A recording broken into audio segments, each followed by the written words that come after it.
नमस्कार, मैं श्रेषी सागर और आप देख रहे हैं एक न्यूज 24। आपको बता दें आज की बड़ी खबर बिहार की राजधानी पटना से है, जहां संविदा पर काम कर रहे विशेष संरक्षण कर्मियों को लेकर मुख्यमंत्री नीतीश कुमार की सरकार ने एक महत्वपूर्ण और राहत भरा फैसला लिया है।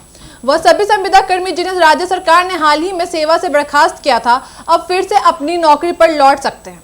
यह फैसला हजारों परिवारों के लिए उम्मीद की नई किरण लेकर आया है। आपको बता दें बीते कुछ महीनों से बिहार में राजस्व एवं भूमि सुधार विभाग के तहत विशेष संरक्षण कार्यों में लगे अमीन, कानूनों सहायक, बंदोबस्त पदाधिकारी और लिपिक जैसे संविदा कर्मचारी अपनी मांगों को लेकर लगातार आंदोलन और हड़ताल पर थे। इन कर्मियों की प्रमुख मांगे थी 7 साल की संविदा सेवा की अवधि को और बढ़ाना, वेतन संबंधी सुधार और नौकरी की स्थिरता।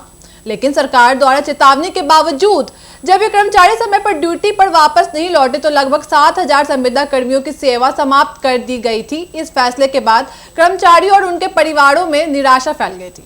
वहीं कुछ लोग काम कर लौट आए थे, लेकिन बड़ी संख्या में लोग अभी भी आंदोलनरत थे। विरोध प्रदर्शन की यह लहर दिनों दिन तेज होती जा रही थी। साथ ही विपक्ष और सामाजिक कार्यकर्ता भी संविदा कर्मियों के समर्थन में मैदान में उतर आए। सरकार पर दबाव बढ़ा और प्रशासन को भी लगा कि संरक्षण कार्य प्रभावित हो रहे हैं। इसी माहौल में नीतीश सरकार ने बड़ा फैसला लिया। अब सभी बर्खास्त कर्मियों को सेवा में बहाली का मौका दिया जाएगा। जिन कर्मियों की सेवा समाप्त कर दी गई थी वे कार्यालय समय में संबंधित विभाग में जाकर या अपनी ईमेल आईडी से विभाग की ईमेल पर अपील आवेदन भेज सकते हैं। सरकार ने साफ किया है कि जो भी बर्खास्त संविदा कर्मचारी सेवा में लौटना चाहता है उसका आवेदन शीघ्रता से निपटाया जाएगा।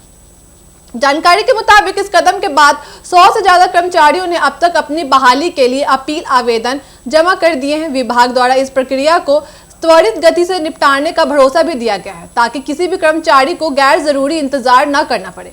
इस फैसले से बर्खास्त कर्मचारियों और उनके परिवारों में फिर से उम्मीद की किरण जग उठी है। हड़ताल पर गए कर्मियों को अब नौकरी खोने का डर नहीं है, वे बिना किसी भय के बहाली के लिए आवेदन कर सकते हैं।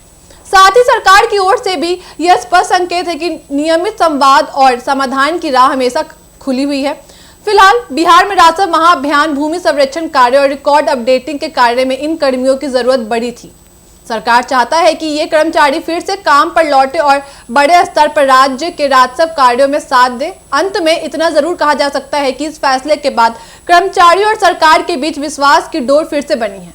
उम्मीद है आने वाले समय में कोई विवाद न होकर सभी मिलकर बिहार के राजस्व सुधारों को आगे बढ़ाएंगे। आपकी क्या राय है इस पे हमें कमेंट करके जरूर बताइएगा। ऐसे तमाम खबरों के लिए जुड़े एक न्यूज़ 24 के साथ दीजिएगा इजाजत। धन्यवाद।